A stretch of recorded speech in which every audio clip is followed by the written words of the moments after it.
tugas Bu Santi. Iya.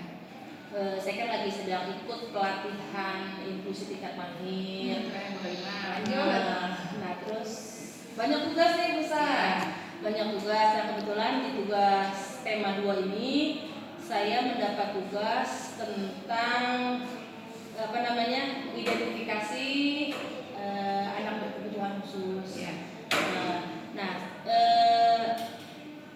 Gimana sih di kelas Bu Santi ini ada nggak sih kira-kira anak yang kayaknya berkebutuhan, misalnya lambat dalam belajar, belum bisa membaca gitu. Karena kan bukannya hanya yang disabilitas ya, kalau di sekolah kita kan memang sekolah umum ya, jadi tidak ada anak berkebutuhan secara yang disabilitas gitu. Menurut Bu Santi gimana? Di kelas saya sih, dari yang saya amati, ada anak yang delay dalam berbicara, ya speak delay. Lalu ada yang lambat menangkap pelajaran. Nah, di situ bisa nggak sih Bu Halimah? Apakah itu disebut ABK atau bukan? Nah, memang itu masih disebut kondisi abu-abu ya. Nah, masih kondisi abu-abu. Ya maksudnya apa sih ya, kayak kan belum ada kepastian nih. Belum ada kepastian. Anak ini belum ada kepastian bahwa anak ini ADHD, apa disleksia atau yang lainnya gitu, tuh masih kondisi abu-abu ya.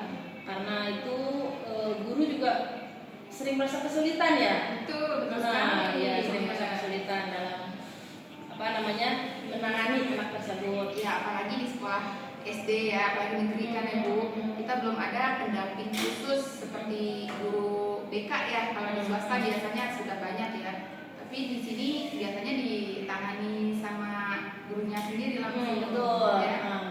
Iya, padahal jika dia sudah ditangani kepada yang ahlinya gitu, pasti kan akan lebih dia akan lebih bisa mengikuti gitu ya Bu San. Berarti kalau anak seperti itu, kita mempunyai siswa seperti itu, apakah bisa anak seperti itu kita label sebagai anak ABK bukan? Sebetulnya kalau untuk melabel atau menjudge gitu ya, ini ada nih. Itu sebetulnya bukan ranah kita. Jadi kita tidak bisa menjudge anak ini ADHD atau anak ini berkebutuhan gitu. Jadi kita harus menentukan dulu langkah-langkahnya Bu San. Kita harus mengidentifikasi dulu kemampuan belajar dia. Kita harus komunikasikan dulu perkembangannya gitu. Dengan biar lebih lebih masuk gitu ya. Lalu setelah kita komunikasikan ke kepala sekolah misalnya ya, itu tapi masih ada kekhawatiran. Nah, iya. Bagaimana Bu? Sebetulnya tadi kan kita harusnya setelah kita mengidentifikasi itu kita kan udah punya, sebelumnya kita mengumpulkan data-data dulu nih misalnya. Kita mengumpulkan data-data dulu. Anak ini misalnya tidak bisa membaca atau belum mengenal huruf, biasanya pada kelas 1 gitu ya misalnya. Belum mengenal huruf, terus sepertinya anak ini tertinggal. Kita kan biasanya seperti itu ya. Kita punya catatan-catatan. Nah, itu kita observasi dulu, kita kumpulin data-datanya dulu. Setelah itu kita panggil orang tua, kita komunikasikan dengan orang tua bahwa anak tersebut seperti ini kayak gitu. Nah, kalau misalnya kita udah panggil orang tua, kita masih ada kekhawatiran, kita bisa konsultasikan juga dengan kepala sekolah. Kita konsultasikan dengan kepala sekolah. Setelah itu kita panggil juga, kita arahkan nih orang tua anak tersebut, kita arahkan untuk ke psikolog atau ke dokter anak, dokter tumbuh kembang anak seperti itu. Soalnya kan kalau kita diamkan saja, khawatir mungkin ini, maksudnya biar dia tidak tertinggal dengan berkembang gitu ya. Biar lebih berkembang, biar dia tidak tertinggal jauh dengan teman-teman, dan yang pastinya biar dia lebih percaya diri juga. Khawatir kalau dia tertinggal kan dia pasti merasa kayak merasa malu gitu ya. Anak yang perasaannya masih peka sekali. Baik, saya setuju dengan apa yang Ibu Lima sampaikan. kita sebagai guru kita hanya bisa eh, mengenali ciri-ciri anak seperti itu, mengenali karakter anak, namun kita tidak bisa mendiagnosis anak. Betul, Anak betul. ini ternyata ADHD, tidak bisa itu kalimat ya. Betul. Baik. Iya, memang apa ranahnya, Ya, ada ranahnya ahlinya ya. ahlinya khusus gitu ya Busan.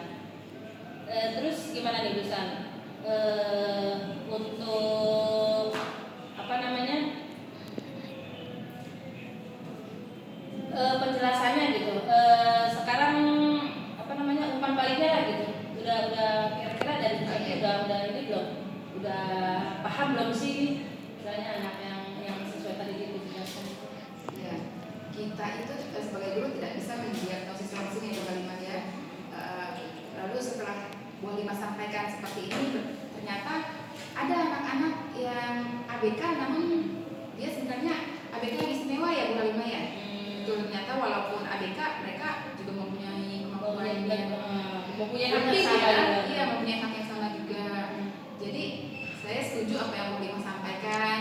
Kita tuh tidak boleh menjudge satu anak ABK atau anak yang berkebutuhan khusus menjadi anak yang berlabel ABK.